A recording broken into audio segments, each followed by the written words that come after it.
This is a Peterson Step-up. Now, there's a few different ways of doing this if you Google around on the internet. After experimenting with this a fair amount, here is the best way that I like to do it. And it's a really good drill for your foot and ankle stability and also for your quads, basically. So here is how you do it.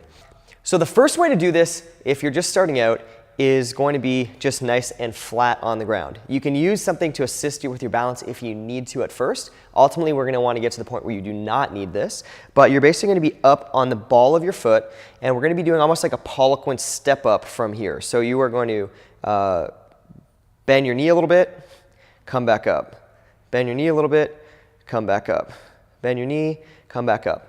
My other foot is just out in front a little bit with the toes up, and when my heel lightly touches the floor, that's when I know I've gone as low as I need to, and I'm going to come back up. So the role of this foot is just to gauge, oops, whoop, lost my balance, gauge my depth in terms of how much of a movement I need to make this.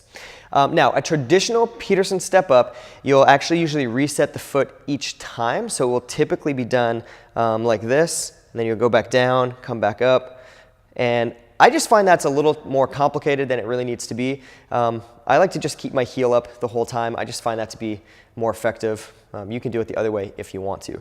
Now, as you get better at this and you want to progress it a little bit more, you can do it from a elevated podium or box or something like this. So you're basically going to do the exact same thing, right? You come up. Right, I'm just lightly resting my foot here, just come straight down, and I'm basically pressing through the big toe and coming all the way up, keeping my heel as high off the ground as possible. This is a real challenge to your foot and ankle strength and stability, as well as you should feel it a little bit on this inside part of your quadricep.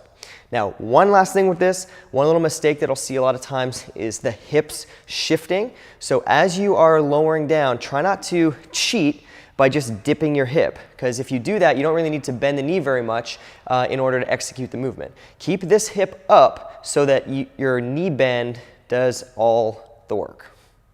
That's how you do a Peterson step-up, and give it a try. It's pretty challenging.